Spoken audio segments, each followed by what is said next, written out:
The answer is already there. The answer is already available. And you are in prayer. Okay. Ndofunga we all away nenyaya murume unonzi Daniel. The angel appeared to Daniel, angel Gabriel agati, from the day you prayed unto the Lord, the very first day, the Lord heard your prayer and the answer was released. But Daniel wakapinda mu 21 days fasting. Yet the answer was not released after fasting. The answer was released on the day he prayed. But the challenge was, he was not aware kuti mindiro yatouya. There are times yekuti mindiro dzatakamirira dziripo. Alright, I'll put it this way. Pane nguva yekuti Maria wakamirira yapo. But haisi mari in the physical realm. Haisi mari in the natural dimension. Is a person, Moon. Is the one who is sent by God to connect you. Maybe to the project or to the business, to something else. Shemari jinji chawaida kuti chiuye mukati maupenyu wako. Mwari ndokubva varilisa nyasha dzacho. But ndokubva dzauya dziri John. And you are waiting for Elijah. But nekuda kwekuti you don't see in the spiritual realm, you cannot see Elijah in John. So it will make you keep on waiting. Unoramba wakamirira.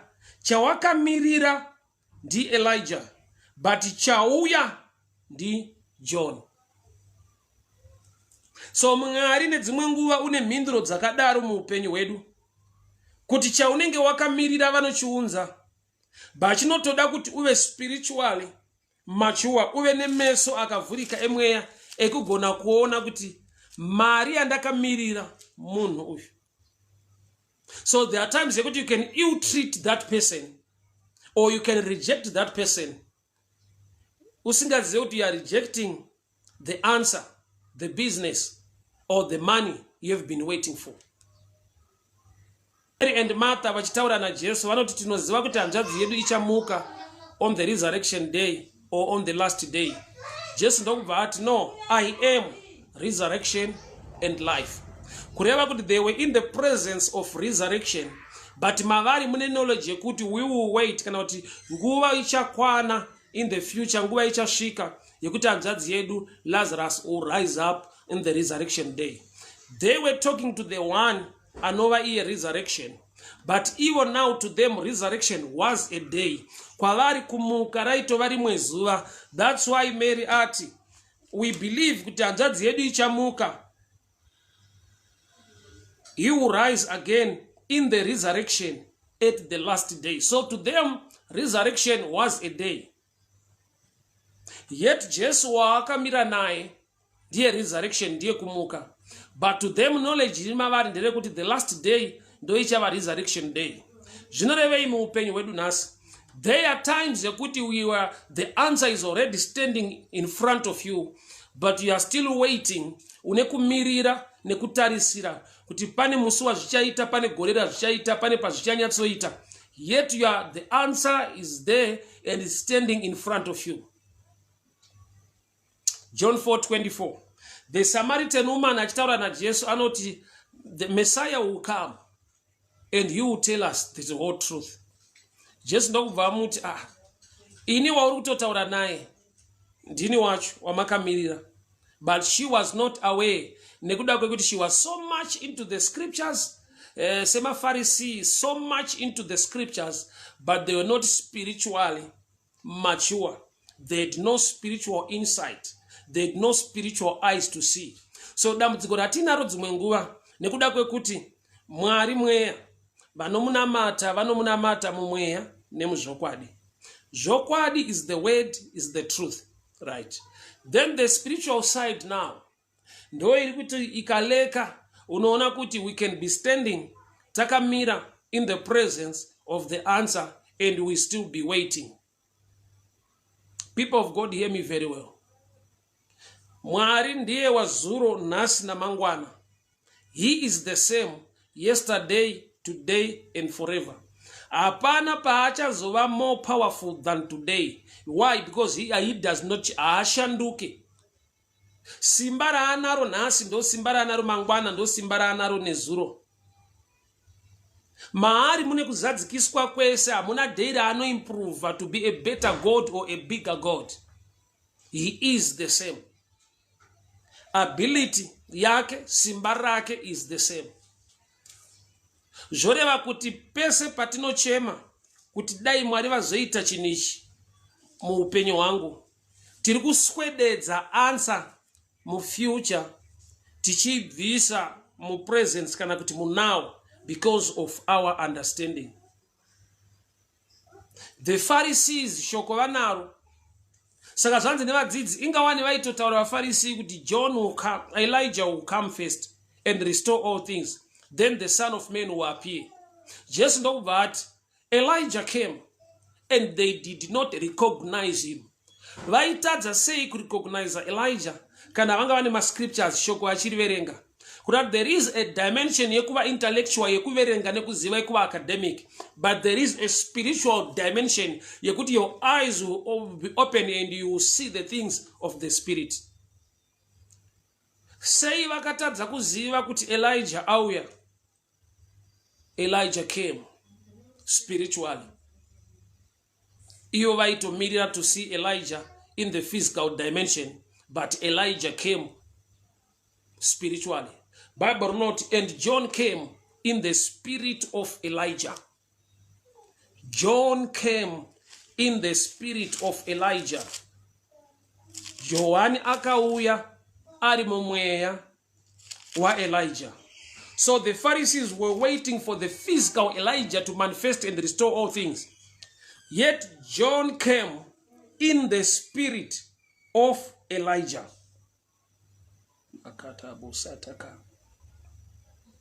So nekuda kwekuti vanga vasina meso emweya ekuona, zvakaita kuti varambe kuti Jesu ndiye Kristu. Vachiti aiwa, the order of the process, Elijah must come first. So in our lives today, pane nguva yekuti we are waiting, takamirira. Yet chatakamirira chapo, the answer is already there. Chatakamirira chiripo, but hatina meso emweya ekuona in the spiritual realm kuti chatakamirira chatouya ende chiripo pamberi pedu. People of God, hear me very well. The challenge in our lives today, haisi nyaya yekuti shoko hatisi kuriverenga, haisi nyaya yekuti magwaro hatina, but now ndeyekuti meso emweya akasavhurika. Meso emweya akasavhurika, tinogona kumirira zvinhu zviri already available. Tinogona kumirira zvinhu zviripo.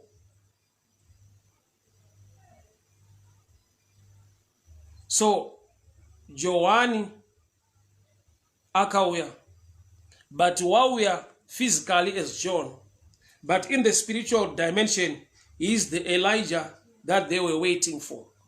So church yakanga ine kuverenga, ine magwaro, ine kunzvera, but isina the spiritual insight, isina meso emweya ekugona kuona. People of God, hear me very well. Tikashaiwa meso emweya, tinogona kumirira zvinhu zviri already available. So murume anonzi John, he was John in person, but spiritually he was the Elijah they were waiting for. Not the Bible, right? Their disciples had the understanding with white taura pamusoro pa Johani. The Samaritan woman achitaura na Jesu anoti takatomirira Messiah. Iye kana auya achatudza zvokwadi yose. Yet she was talking to the one, iye Messiah wacho. But nyaya yakaita kuti arambe akamirira inhau yekuti she was so much into tradition, mutsika dzemadzibaba avo, mukutaura kwevakuru vake mazuva avo. Tsika yaivapo yekuti maSamaria nemaJudha adyidzane, zvakaita kuti iye atadze even kupa Jesu mvura. Iye akamirira Messiah, achitaura na Messiah, but wakatadza kupa Messiah mvura nechikonzero chekuti kune tsika yanga iripo yaaitedza achirarama mairi. So pane nguva yekuti the answer is already there. The answer is already available. And you are in prayer. Okay. Ndofunga we are all aware nenyaya murume unonzi Daniel. The angel appeared to Daniel, angel Gabriel, agati, from the day you prayed unto the Lord, the very first day, the Lord heard your prayer and the answer was released. But Daniel wakapinda mu 21 days fasting. Yet the answer was not released after fasting. The answer was released on the day he prayed. But the challenge was, he was not aware kuti mindiro yatouya. There are times yekuti mindiro dzatakamirira dziripo. Alright, I'll put it this way. Pane nguva yekuti Maria wakamirira yapo. But haisi mari in the physical realm. Haisi mari in the natural dimension. Is a person, Moon. Is the one who is sent by God to connect you. Maybe to the project or to the business, to something else. Shemari jinji chawaida kuti chiuye mukati maupenyu wako. Mwari ndokubva varilisa nyasha dzacho. But ndokubva dzauya dziri John. And you are waiting for Elijah. But nekuda kwekuti you don't see in the spiritual realm, you cannot see Elijah in John. So it will make you keep on waiting. Unoramba wakamirira. Chawakamirira di Elijah. But chauya di John. So mungari nedzimwe nguva une mindiro dzakadaro muupenyu hwedu. Kuti chaunenge wakamirira vanochiunza. But chinotoda kuti uve spiritually mature, uve nemeso akavhurika emweya ekugona kuona kuti mari andakamirira munhu uyu. So there are times that you can ill-treat that person or you can reject that person. Usingazive kuti you are rejecting the answer, the business or the money you have been waiting for. Jesu iye anova Mesaya paakauya unotoshaya pekuberekerwa namai vake. Baba runoti Mary wakatoshaya pekuberekera Jesu. There was no room for them. Yeti nyika yese nekuzara kwayo ndeyaMwari. Asi mwanakomana waMwari unoshaya room pakati pevanhu. Yeti vanhu ivava vanoda Mesaya, vakatomirira Mesaya, vanotodawo kumunamata. But nekuda kwekuti havasi kuziva kuti chatakamirira chauya as man.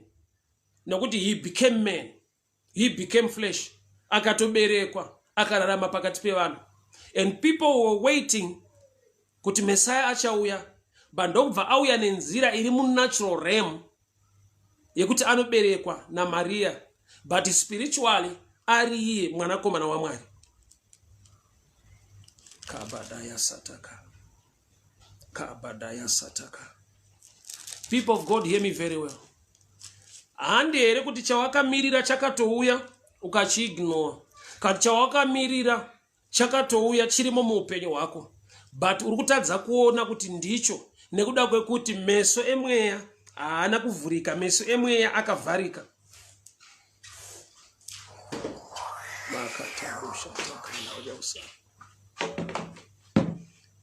The Pharisees were saying, Elijah must come first and restore all things.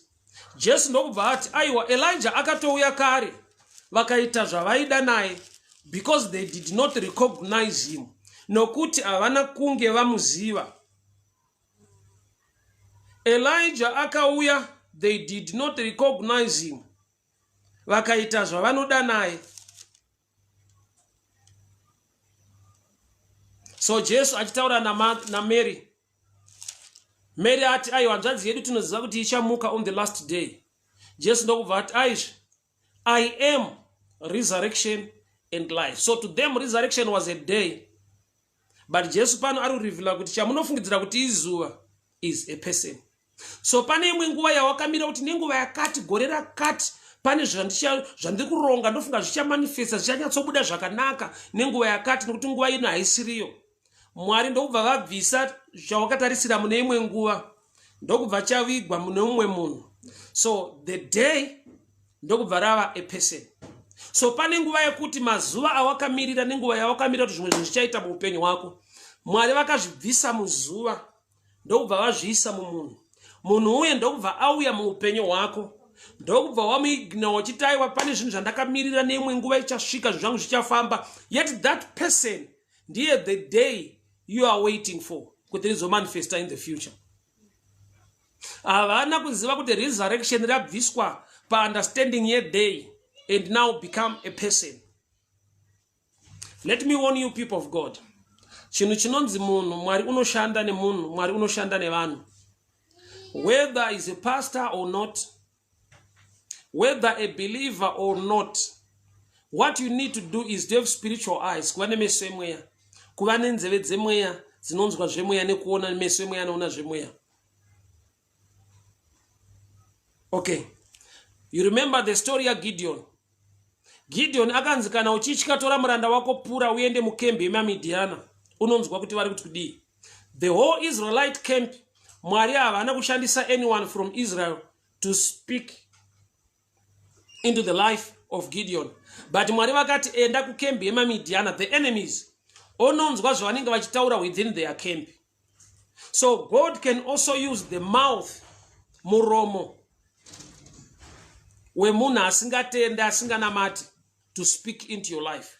Zvakuda kuti uve nemeso emweya nenzeve dzemweya dzekunzwa kuti although munhu yasinganamate, but this statement is spiritual, or this statement is sign yekuti God is speaking to me through the mouth of the hidden.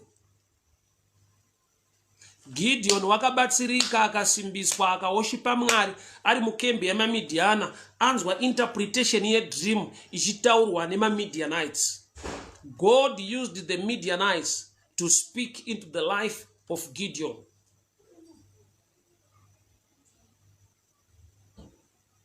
People of God, hear me. Zuva raimirirwa naMary and Martha ranga risisiri zuva, anga ava munhu. So Jesu ndokubva ati resurrection yacho yamakamirira, I am the resurrection. So muupenyu zvinoita kuti une zvinhu zvawakatarisira kuti negore rakati pachaitika zvakati, ndiri kuronga bhajeti yezvinhu zvangu, ndiri kurongeka kudai so kuitira kuti nguva ikazodai zvinhu zvozondifambira zvakanaka zvichidai so. Mwari ndokubva wakuwanira nyasha. Zuva rawakamirira kumberi raona kuti zvinhu zvangu zvichaita, ndokubva rava munhu anouya mupresence yeupenyu hwako. Saka zvaita kuti Mary and Martha vakontinue kumirira zuva racho, ivo vaina Jesu pakati pavo. Dai Jesu asina kurivhila kwaari kuti it's not a day, I am resurrection and life. So a man can be an answer to your life. Munhu anogona kuva mindiro kuupenyu hwako. Munhu anogona kuva mari yawakamirira. Munhu anogona kuva business rawakamirira.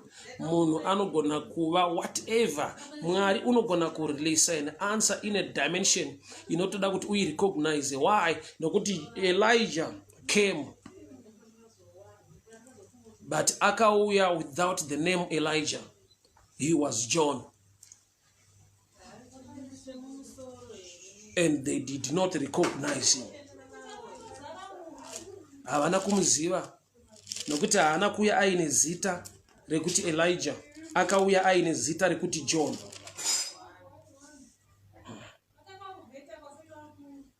Haana kuya aine zita rekuti Elijah, akauya aine zita rekuti John. But Bible wrote John came in the spirit of Elijah. Saka Jesu ari kuvati aiwa Elijah akatouya kare, but they did not recognize him. Which means chauri kuda dzimwe nguva chakauya, but hachina zita rechauri kuda. Let me put it that way. Chawakamirira chakatouya, but hachina kuya chine zita rechinhu chawakamirira. So munamato wangu, munamato wako masikati anasi, kuti Mwari ndipeiwe meso emweya, itai kuti ndigone kuona mindiro dzamakarilisa muupenyu hwangu, maanswers amakarilisa muupenyu hwangu, nekuda kwekuti pane pandinogona kumirira zvamakaita kare, nekuda kwekuti ndakachimirira chinhu chine zita racho but hachina kuya chiine zita iroro.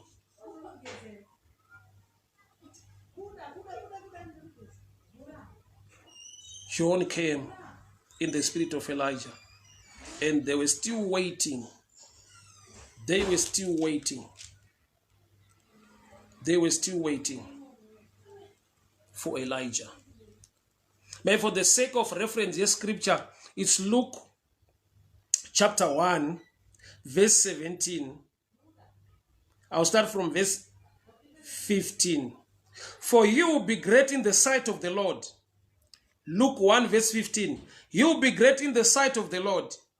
He is never to take wine or other fermented drink. He will be filled with the Spirit, with the Holy Spirit from birth. Many people of Israel will he bring back to the Lord their God.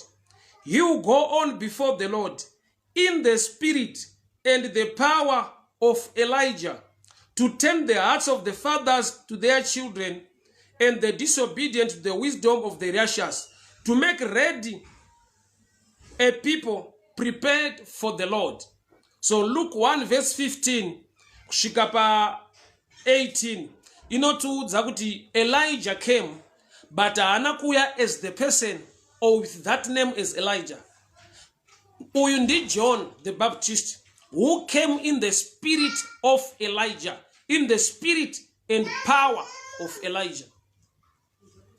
But they did not recognize him.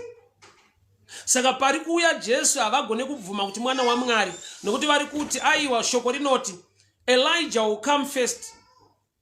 So ivo vanoti as long Elijah asati auya, Jesu haasi mwanakomana waMwari. Yet Jesu ndiye mwanakomana waMwari, ndiye mhinduro yauya panyika kuti vanhu vaponeswe, but vanhu vanoramba vakamirira nekuda kwekuti shoko vanaro, but spiritually they are not mature to perceive or to see things in the spirit. So Elijah came, but haana kuuya with the name Elijah. Akauya with the name John, and as John. Saka vakaramba vakamirira. Unogona kumirira uchiti Mwari vachandiropafadza, ndine vision hombe, Mwari vachandiropafadza, ndaona ndine mari zhinji, then mari yobva yauya isina the name yekuti Mwari, achiuya ari munhu anova a connection to what you are waiting for. John paari kuuya ndi Elijah auya in the spiritual realm. Remember, Mwari mweya vanomunamata mweya nemuzvokwadi. So in the physical, people are looking at John, but in the spiritual realm, Mwari vari kuona Elijah, who is restoring people back to God and preparing the way for the Lord.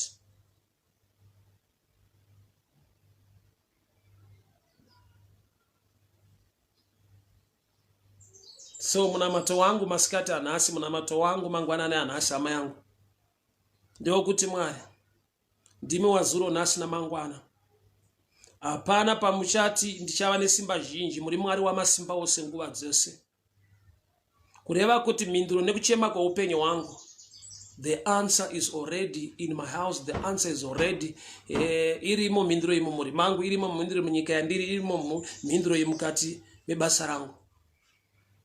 But help me, Lord. Open my eyes so I can see. Ndiregere kumirira zviripo. Ndiregere kuchinyira mhinduro yaunzwa naMwari muupenyu wangu. Ndiregere kuignore mhinduro yauya mukati muupenyu wangu. So you can be waiting for Elijah. Wakamira na John the Baptist, uchinda kamira Elijah. Yet John came in the spirit and the power of Elijah. So the Pharisees, dopa vakarasika kuti shoko ranga riripo, but spiritually they were not mature to see things more spiritual realm. The same with Martha and Mary. Panota iwanzva dzedu chamuka on the last day. Jesu unobva avazivisa kuti I am resurrection and life.